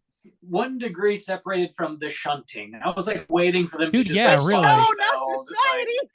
like- No, I So thought close. about Society a lot in this movie, actually. Mhm. I'm still not entirely sure why Infinity Pool is the most sensical Because name. Infinity pools are boundaryless. Yeah, There's you have no power. infinite lives. But they're not. It seems that way, but it seems that Well, way. right. They have the appearance of having no boundaries. Yeah, Yeah. Okay. Yeah. All right. Randy. I'll take your word for it. Also, I need that's the time to whole sit thing and that stew on started this. it off. You know, like Yeah. he was building that Infinity Sure. Pool, but from a Yeah. metaphorical standpoint. It works. I just like that story on its own doesn't justify titling your movie. Well, yeah. No, I think it's about like You have to have the something false more. appearance of no boundaries. Yeah. I see. I like that. It's because pools are deep and Brandon Cronenberg. And this And movie is very, deep, and we're Very all fluidy. yeah, we're all snorkeling in the deep There's end a Yeah, lot of of Infinity Pool. volume of yeah, fluid. you can have an orgy in them. It's Oh obvious. yeah, that's the site of many I mean, orgies. that's the I'm most sure. sanitary way. Yeah. Mhm. Mm. Chlorine, whatever, you know. We're gonna get done. Make sure you get that water-based lube. All right, our Hashtag critics' consensus reads water-based as movie. follows. Turbulent waters, even for strong swimmers, Infinity Pool provides a visceral and all-inclusive retreat of Cronenbergian perversion for those wanting to escape commercial sundries. Man, the consensus writer is like, man, cute. somebody's really Yeah. flexing some similes and shit here. Yeah, it's like a dad joke got a hold of a thesaurus. yeah. That's Yeah. a great description. Jesus. Love that. All right, and now we're gonna read a negative review because they tend to be funnier. We'll see. Totally at random here. A supplantation salad bar of half-developed plot points and superficial geographic imagery in service of a theme that's about as generic as anything you'd find in a mainstream studio film. What is a supplantation? What the fuck is that? Supplantation. It's of a salad bar? SOUPLAN plantation. Like it's one word though. It's a Why? pun that I'm not fully understanding. I mean, he's trying think. like if you supplant something, you're like Supplant. replacing it essentially. Like this is somebody that probably said replace somewhere else in their review, and we're like, hold on, supplant. That sounds soup. good. Yeah. They wrote soup. Well, the salad bar Supplantation and the salad soup, bar. They're I it's don't- too cute that's- to make man. sense. Yeah. Man, this Apparently, guy's guilty of the same thing he's supplantation critiquing. is a sweet tomatoes operating as soup plantation in California. sweet Was a United States-based chain. Yeah, I sweet love the tomatoes sweet are the best. tomatoes. I know what happened Right? to sweet tomatoes. R.I.P. Yeah, I forgot all I know. about Justice sweet for tomatoes. sweet tomatoes Pour and one that out. pizza, It's And so good. Damn, And it's the- been a and hot the minute. frozen yogurt, self-serve frozen yogurt bars. Hell Now yeah. that's we want to talk about injustice and societal structures crumbling. Let's talk about what happened to sweet tomatoes. Yeah, Forgot I'm all down for about that. That's a whole sweet tomatoes. podcast right there. I think we all fairly liked this. I'm wondering at what point in Brandon's career do we stop like comparing him to his father? Like so much of what we talked about today was couched in comparison to David Cronenberg. What's when tough does he because he's in become- that space. I'm sorry. I mean, cut I you think off. he's Yeah. kind of doing it to himself. Yeah, Yeah. it's I mean, similar. how so? Oh, Well, he's dealing I with mean, he's approaching things from a visceral, graphic, sexual, and violent point of view a lot of the time. Like that's daddy's bread and butter. Like I don't know that Yeah. you can. I don't know that you can fully like those are very universal in many ways. So like fair point there. But Do like you you think he should have changed his name? Like, I I don't feel don't. like I every don't time we think talk about Nah. Joe Hill, well, every time we talk about Joe Hill, we don't talk about Stephen King, you know? So Well, you I think mean, it's I do. yeah. oh, I don't okay. hold it. I don't hold it against The him in Nepo any police way. over here. No, I Yeah. don't like it's the thing I is like I think try not it's- to compare them, yeah. but like it seems so much closer. Like I don't know. Well, it's also like Jordan Peele. Okay, he released It's his two third film, filmmakers. and we had to compare Nope to his other films because of his success. David Cronenberg is a very distinct type of filmmaker, and Brandon Cronenberg obviously is influenced by that, and it's okay because he's obviously made it his own. Anytime I mention David Cronenberg today in reference to Brandon, I never held it against him because I feel Yeah. like he Right. has done it in a unique way or better in some ways. And so I give him, and really it's almost like a reference point to just kind of give him more props, in my mind at least. Yeah, I Yeah, don't. I mean, see that it's wasn't always meant as a positive, criticism. I was just Right. kind Yeah. of thinking about it because he's Yeah. becoming one of my favorite filmmakers. Yeah. And Mhm. and I'm wondering when does the ghost, and I do actually feel like he's doing his own thing. Like, yeah, he's in the horror genre, but like what he is talking about are totally different things. Like I think Yeah. he is. So I'm wondering for myself as well. Like I was just thinking out loud. Like at what point do we like completely bifurcate, or will he forever always be in the same sentence in comparison to the work of his father? When I don't does he think there's a become way his? to fully escape unless he's like 40 Unless he years makes a on rom with com, like Well, I think yeah. he's gonna be. yeah. Well, Oh my I think God. it's Dad's a also horror filmmaker. I He's a think horror this is his filmmaker. rom com. Maybe. I think it's important too sometimes in horror, or even I guess just when you're critiquing films or doing an analysis on them, is I will sometimes talk about Robert Eggers and Ari Aster in the same kind of vein because the style is similar. So in saying like, oh, what worked in this kind of film when you're looking at it through this kind of lens. So I think it's easier to look at Brandon Cronenberg through a lens of like, well, it's easy to compare to David Cronenberg because the styles are so similar. Whereas I wouldn't compare him to like a John Carpenter necessarily because Right. we're talking about apples and oranges in that way. I Where at least genuinely with Brandon Cronenberg and David Cronenberg, it's more apples to apples. Yeah, I think it's just complicated by the fact that it has that like nepotism or appearance of does. nepotism, even though It I does. don't know. I feel like he's doing his own thing. He makes I- good I mean, movies. period. If his I movies think what he's. sucks, I'm sorry. it'd be different. That's Yeah. That's it. Like nepotism be damned, I don't care. But he's obviously got talent. He's got something to say. He's making interesting Mhm. films, and I'm happy to watch them and talk about them. Right. When they start sucking, then I'll stop watching them. That's Well, you'll still watch it. No, We're no, No, still you watching won't. Shyamalan You're still gonna movies. buy them if nothing else. You're still gonna You'll put them on the watch 'em, shelf. and you'll like it, Bob. No, but like it's You'll like, watch it with your leash on. I think that even I think if he was Damn. unrelated to Cronenberg, I think if this was like Patreon just exclusive. if there was no name attachment to Cronenberg in this, I still think we would be making like some offhanded remarks about Cronenberg because some of the stuff is like it's visceral in the same way. He definitely takes he's using the tools that his dad and like instilled in him, I assume, or like to tell different kinds of stories, to tell like kind of intricate stories that are more in line with what you would see in a modern auteur horror film director today. So I think it's just natural progression whether or not he's his son. Like I don't Yeah. think that's necessarily important, except that it's like, hey, check out the dynasty over here. Good for them, I guess. I don't know. Yeah. As long as he's not sucking wind, like making terrible facsimiles of his dad's work, then it doesn't feel like the wrong kind of nepotism, if that makes sense. Right. I read so many interviews with him today, and literally every single one they asked about his dad. I was like, I'm That's sure gonna it be grates tough for on him. It's him. got to. damn. It's like Skarsgård and his wife, and his wife / father-in-law getting like that nepotism is built into this movie. Like he obviously Yeah. his lead character has a chip on his shoulder. His ego's at stake because he may or may not have only gotten his shot to be a media That's fair, yeah. personality I didn't even think about that. through a version of nepotism. So I don't Interesting, think that's yeah. I don't think that's an accident. I think he's definitely frustrated by that, and he has reason to be because he is making something worthwhile with or without that. Yeah. So I I'm don't gonna know. say Is something this about? controversial. I'm like, Yeah. I actually think he's the superior Cronenberg. I don't think that's. Sorry. I don't. I think that's Sorry. a growing Yeah. contingent. I wouldn't honestly. disagree necessarily, other than just I guess to look at the cat once he builds up a bigger catalog. Yeah, I like the grittiness. the longevity.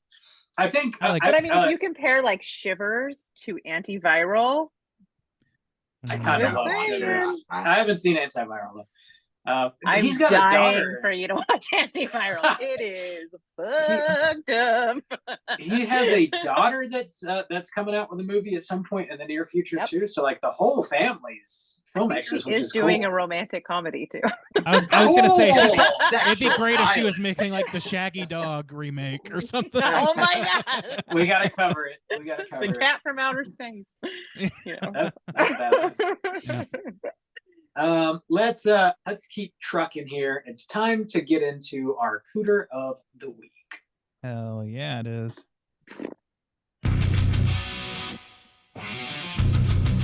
Straight chillin'.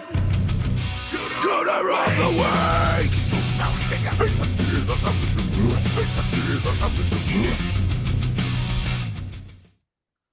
Juice, what is a cooter and why do we hunt them?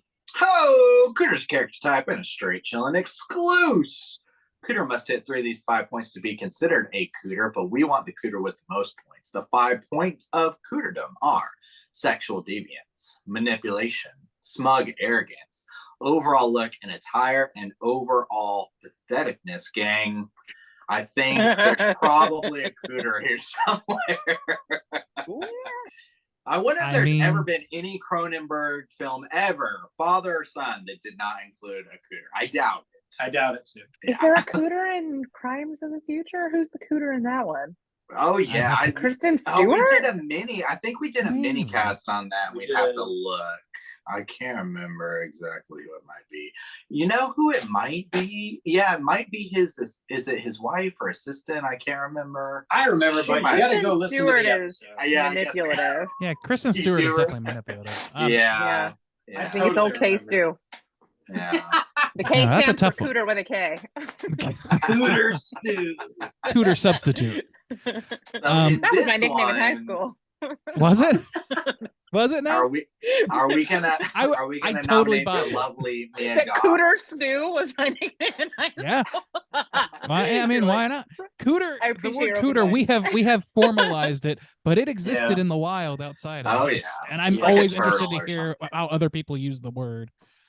I heard someone anyway. once say they got a rug burn on their cooter. That's like really kind of my own Yeah. of experiencing cooter I've- talk in the wild. Cooter equals vagina is not. It's not the first time I've Oh, heard that. that sounds really painful. Magooch. Yeah. Rug burn on Magooch. Magooch. On the coot. Mug. MUH. Gooch. Mu- Mugooch. And Yeah. Me a goth is probably a cooter. yeah, I think she might be top cooter contender this week. Wait, let's see. Manipulation. Okay, she's That hard one's easy to come by, manipulating. though. Hard my nip. You Yeah. waiting. Mhm. Now, why they gotta ruin a Yabo in here with rubbing blood all over? Come on, what are we Ruined to doing you, here? but maybe I am to not everyone. kink shaming. I am kink asking why. Yeah. That's my trigger. I was like, Keep no, what a lovely Wait.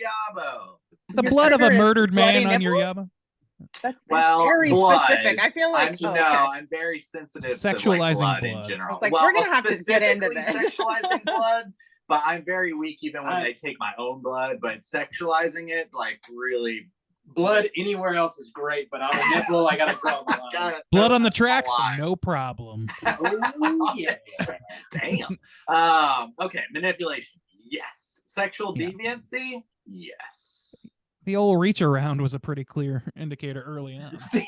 Yeah, the forced reach around. Yeah, No, it's like I'm forced- There's a pissing. very well. low bar for deviancy if reach arounds are triggering.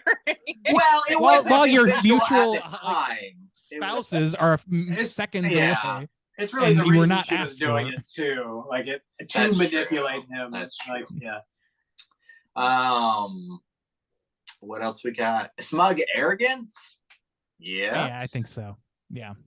Yeah, I mean, I especially think when she anybody speaks- yeah, in this especially movie when that has she ample says- screen time.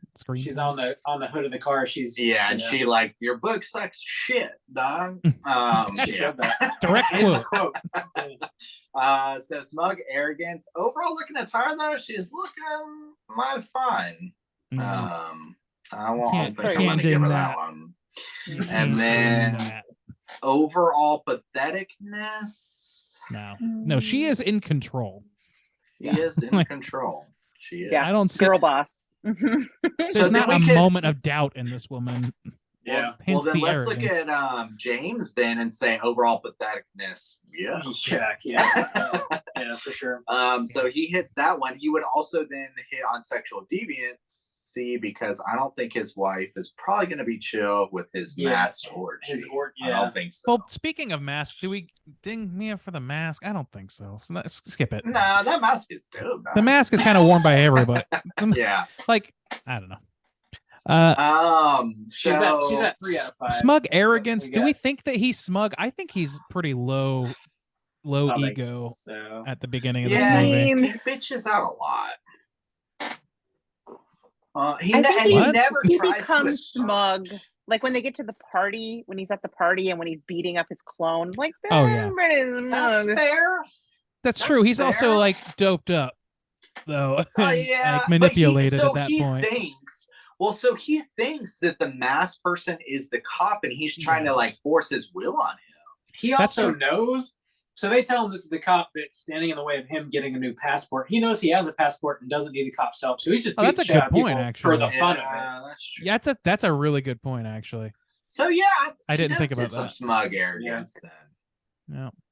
So yeah, I guess so. Manipulation. Yeah. He manipulates his wife. It's a lower level, He lower does. stakes Yeah, manipulation, 'cause but he definitely manipulates his yeah, wife. he manipulates the situation. Yeah, Yeah, that's because he's hiding his passport and stuff. Mhm. And she obviously wants him to go with her. Huh? Uh, yeah, sex- maybe he's the higher sexual cougar. deviancy. 4 out He of might 5. be. 4 out of 5. James. Mhm. And then overall looking attire, I mean, he at one point he's just naked wearing a dog collar. We're gonna give it to him. I mean, that's fine. Okay. Well, Bob, that's what Bob's into, so that's fine. I mean, Okay. Nothing else has got 4 out of 5. that's higher than Yeah. me, a goth. Yeah. Either way, we got ourselves a Paracuda squad. Anybody else? Probably everybody else. Probably, yeah, probably. Yeah. I want to nominate the dude who's hosting all of the quote unquote cultural events at the hotel. Fuck that guy. Fuck him. I'm just gonna say he's a cooter. I don't want to go through the thing, but he's All a right. cooter. All right. We got him. We got him. Wall the wall cooters. Yeah. James and probably everybody else. We got it. Once we go through the whole Cronenberg catalog, we'll prove they always have a cooter. Chaos does indeed reign. Let's go ahead and kick our feet up, let our hair down, and talk about what we've been watching this week. Hey gang, what you been watching? Rachel, why don't you kick us off? You've been watching anything else this week you want to chat about? Sure. Well, it was Sundance, so I did watch some things there. I will not get into spoilers because obviously these things don't have distribution yet, but I'll just highlight a couple of the horror things that I really enjoyed. Obviously, Infinity Pool was the big one that I was like most excited to see, but I ended up seeing a couple of other ones I thought were really interesting. The first one is Birth Rebirth, which is the feature film debut of director Laura Moss, starring Marin Ireland and Judy Reyes. And it's basically a contemporary take on the Frankenstein mythos. Cool. It's super transgressive. It is super subversive. The person I was watching it with was having a hard time in parts of it because it goes some places. And I think it's really especially interesting in the context of the origin of Frankenstein, that Mary Shelley wrote it in the aftermath of a miscarriage. And this is about like, there's a lot of motherhood themes in it, like what you would do following the loss of a child to bring that child back, what sacrifices you would make, what kind of the ways that that might corrupt who you are. Very Infinity Pool in that perspective. Really great performances. Like I said, very, very challenging in places. And I really, really loved it. It's been picked up by Shudder, so it should be coming later this year from there. And when it does, I highly recommend checking it out. The other thing I watched is Talk to Me. You guys may have heard about this because there was like a big bidding war with A24 to get it. They haven't disclosed how much it was, but it was in the like multi millions. So they're putting some money behind this one, and it is a new film. It's an Australian film from two twin brothers named Danny and Michael Philippe, I don't know, something like that. There's a lot of vowels in there, and I'm a dumb American, so here we are. And it is about this group of teens who get their hands literally on the embalmed hand of a medium that allows them to communicate with the dead and to invite them in to their bodies, which you'll be shocked. I don't want to shock anyone, but it doesn't turn out very well. What? No way. Come on, that sounds like a foolproof plan. I know. It's very, Rags very to tricky. riches. But it's gory, it's fun. It's probably the hardest horror of all the I saw at Sundance. And I think when it does actually come out later this year, it's another one that's I think it's gonna do really well. I think especially if they put it on around the holidays with the A24 label. It's definitely more in the vein of like a bodies than a Hereditary. But it's a lot of fun, and I enjoyed it quite a bit. So that's what I've been watching. That's really cool. Thank you. Thanks for the rundown. Yeah. Some stuff to look Yeah. forward to for sure. Nice. Juice, what you been watching? I watched All Eyes, which was a horror film about a podcaster who is disgraced, and then he gets this story he thinks it's going to bring him back, about this farmer who thinks there's this monster in his like woods behind his house, and he's gonna like go report it all and stuff.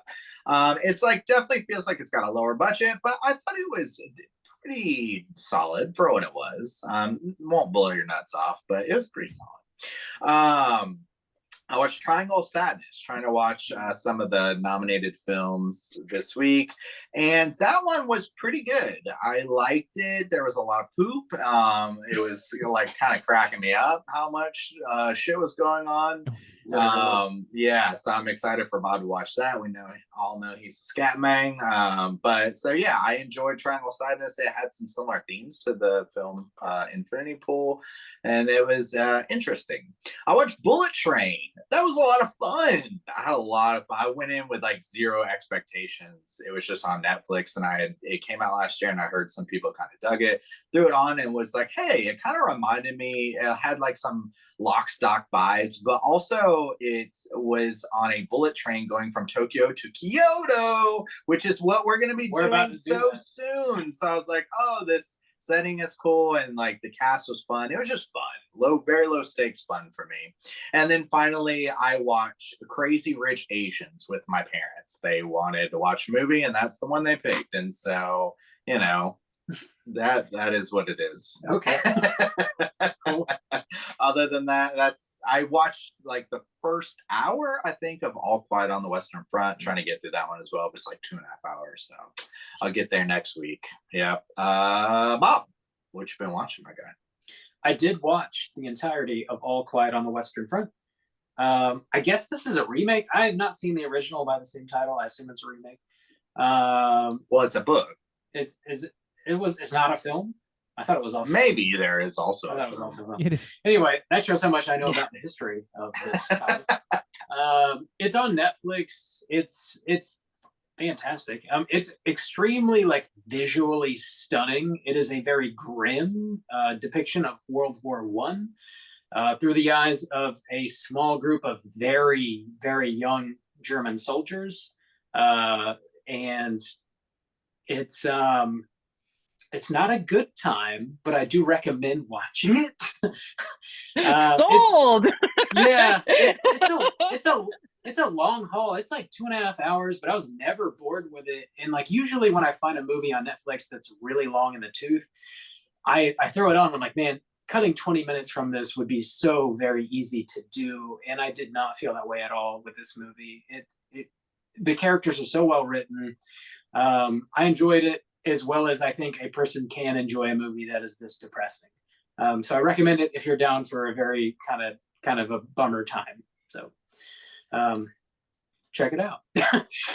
Prisoners, I watched that because you were talking about it over on G Baby's podcast. Shout out to Waxing the Porpoise. I never really heard of Prisoners.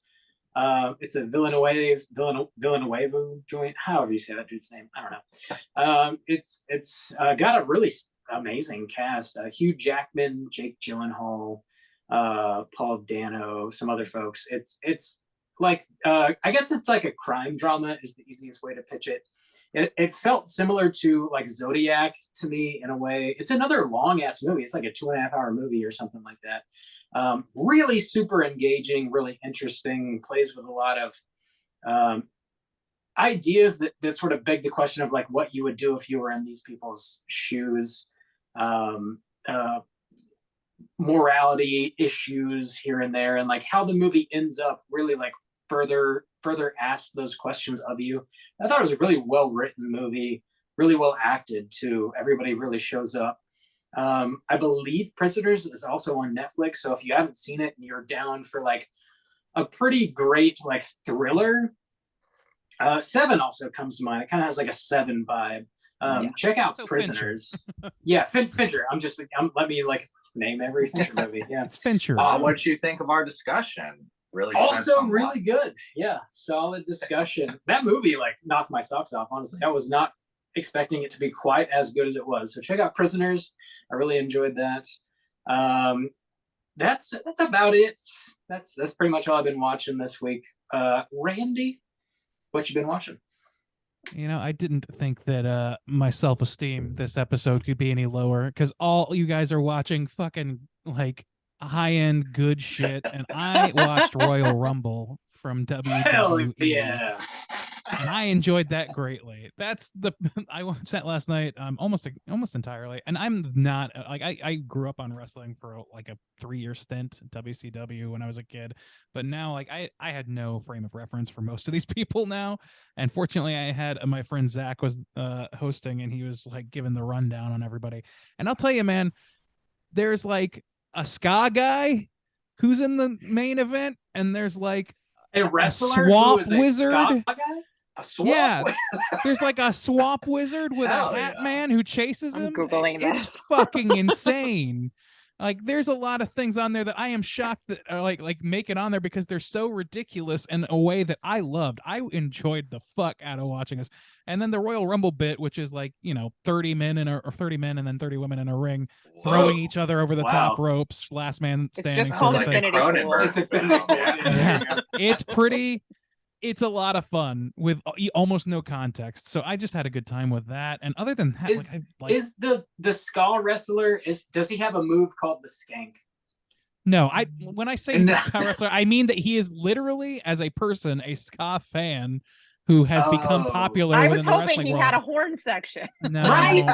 As far Did as he I kill know, that's somebody? not the Killed. case. Did he knock But he's somebody out? getting like the Oh, serious, He's not a the head. ska-themed He's getting wrestler. the headliner spots here. Like he's getting the big emotional, like the climax of the show. And I'm just psyched that anybody who's carrying the ska torch is doing that well anywhere. I don't know. Other than that, like I really haven't watched a whole lot. I've been playing Hades like a motherfucker. That's all I've been doing. So I have nothing like I can put no feathers in my cap. I can be pompous about nothing because I've been watching wrestling and playing video games. So yay me. Take yourself down a peg or That's two, good. why don't you? You know? I know. I'm gonna Cool. hold Cronenberg's feet to the fire so hard, but I'm gonna go home and watch goddamn fucking WWE. That's my game. Do better, nerd. No shame to people who love that stuff. I like obviously Yeah. I enjoy both of those things, but I just like I wish that I had also watched All Quiet on the Western Front so I could talk about themes and stuff. No. Not as Uh, sophisticated as us, Randy. it's a great bummer of a time. Check it out. Yeah, that's what we've been watching. We got one more segment to get into, and that is, of course, our Hotline Screams. Hotline scream.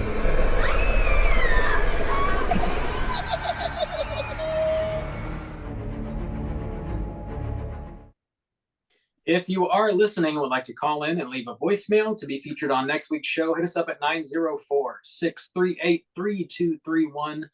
We do have one voicemail this week. We're going to hear from our friend, the librarian. Let's hear what she has to say. Hey, mother truckers. This message is for Randu and Randu only. So everyone else, plug your ears. I'll give you a moment. Hey, Oh, Randy. Now that's just us. I just wanted to remind you that reading is purely for fun, and please don't beat yourself up over not reading as much as you wanted, because like everyone's got different skills and talents, and that's no reason to beat yourself up. I notice that sometimes you self-deprecate a lot, and I just wanted to remind you to not do that because like we all love you, dude, and your input. Not to mention your talents. I mean, hello. You did all the straight killing stuff. Your art's badass. You did a whole freaking animated short on sensory processing disorders. Emphasis on you because you did it. I'm giving you a virtual pat on the back. Anyway, Infinity Pool was so much fun. Mia Goth, I am single, but I hope you guys like the movie. I probably won't know because this will likely be played on the Infinity Pool episode. So, yeah. All right. Bye. I Wait guess till she hears what you've been watching this week. I She's gonna be know, so dude. disappointed. I didn't. I forgot that I also had an emotional crisis last week. So, great, good for me. Everyone, let's hug Randy. You're doing fine. I, Bring it in, when brother. I've inspired people to course correct my self-deprecation, it's like, okay, this has gone too far. The joke's over. So No, I have my self-esteem is fine. I just think I'm an easy, like, yourself is the easiest target, and nobody's gonna like give you shit about it. You know, you're never gonna like step on somebody's toes when it's your own toes. So that I slam on my own toes a lot. It's fun. I do it for fun, people. So It's fine. I love so you, Randy, what but- was the voicemail about? what? What was the They voicemail weren't, about? they weren't 'Cause we listening. played- I earmuffed listened. it. They earmuffed didn't. it. I listened. Oh, I we see. couldn't The voicemail was You're about supposed to rescuing yes me from and low we're self-esteem. improving. No, Come on, no. Randy. Yes and no. Yes. Yes. Yeah. Damn it. That's We, all. we tried. Thank you, Uh, librarian. I appreciate your kindness. Thank you. Hell yeah. Thanks for calling in and boosting Randuce up. Again, if you want to call in and leave a voicemail for next week, hit us up at 904-638-3231. Do you guys have any prompts you want to throw out there for next week? Maybe some weird orgy stories you want to share? Call in. Let us know. Wow, Hotline Kings. When was the Infinity first pool, time you shunted? Intercourse? The first time. Can I And no remember one- that you far never- back? No, you never forget your first shunting. I don't know. Also, we got Shyamalan coming next week, huh? No, well, you're blowing up the spot, but yes. Oh, okay. You're right. Well, I was thought maybe people might want a Shyamalan question. Tell us about Fuck you. what Shyamalan movie did you first shunt to? When did you give up on Shyamalan? That's a fair question. At what point did you say no more Shyamalan? It's like the Simpsons question all over again. Yeah. And so what point did you give up on Shyamalan and told him, you're not getting any more of my money, guy? Tell us. Tell us. Yeah, sure. Also, the shunting question or the orgy question. That's fine too. I think I gave up Glass. Yeah, dude, Glass was a tough one to swallow. For sure. Glass is tough. You can't Glass, swallow glass. glass is generally tough to swallow. Yes, You can't do it. we can all agree. Yeah. Don't judge. Don't yuck my yum, sir. I think it was Lady in the Water for me. I was like, animal, but then they got me back to Servant. Yeah. Yeah, I like The Visit. Well, then And we'll Split. split. That was The so Visit. Split The was so Visit's good. actually I good. was like, Yeah. oh shit, yeah. And then, Well, let- And then he made Old. You're and like, then he made oh, Old, and I thought, oh Oh. god, I should have stuck to the Still rule watch of that giving one. up after Glass. oh. So we're all Shucks. lining up for the Knock on the Cabin in the Woods. Did you guys read that Yeah. book? Did not. I did not. No. I'm as is evident by that voicemail. I don't. I mean, read, so- I wasn't asking you, Randy. I already know. Just kidding. Just Well, kidding. Oh shit. No, I've heard it's really good though. So hopefully the movie's good. I don't know. We'll see. maybe good source Um, material is all he needs. Yeah. I mean, Avatar, that didn't work out. Good source. did That's not- fair. I haven't seen Avatar, Ooh, but I ooh. know people love that shit and hate Dude. M Oh, Night Lord. for everything he That- did. That movie, I made it 5 minutes and that was enough. Yeah, hit us up 904-638-3231. Let us know about any of that. Rachel, it's been great chatting with you. Thank you so much for sitting Thank with you. us. It was It's been a lot of Thank you fun. for Appreciate having it. me. It was so nice to be invited and to get to hang out with you guys. This was a great one to come on for too, because there was so much there to like really get into, and I feel like we had a really great conversation. So thank you so much. Yeah. Next Heck yeah. time we'll Thank you. invite you for something with absolutely nothing to talk about. Oh, well, I will put my tinfoil hat on. Hell yeah. Don't you're worry. gonna find Figure it. it Okay, out. I approve. Do you want to let everybody know one more time where they can find the Zombie Girls Podcast Network? Sure. So our podcasts are on wherever you're getting your podcasts. We're on every platform. Come check us out, zombiegirlsgrrlz.com. And if you want to follow us on social media, which you should, because one of our co-hosts, Ariel, is our social media maven, and she's amazing. We're a great follow. You can do that at ZG Podcasts, plural, ZG Podcasts. Awesome. Check them out everywhere you get your podcasts. Like Juice said, we're going to be back next week with a brand new show. We're talking about Knock at the Cabin Door. Let's see what Shyamalan has up his sleeve. Slam your eyeballs into that. Get ready for next week's show. Until then, hit us up on all the socials, Straight Chilling Podcast. Just search that. You will definitely find us. If you do want to join in on our daily Slack channel conversations, hit us up on one of our social media outlets. Let us know you want to join. I'll send you a link so you can do so. Talk about the movie of the week, mini casts. We also trade food recipes, cute pictures of our animals, day-to-day stuff. It's a really, really great community, and we want you to join. Please do so. Until next week, as always, all you mother truckers, please keep chilling.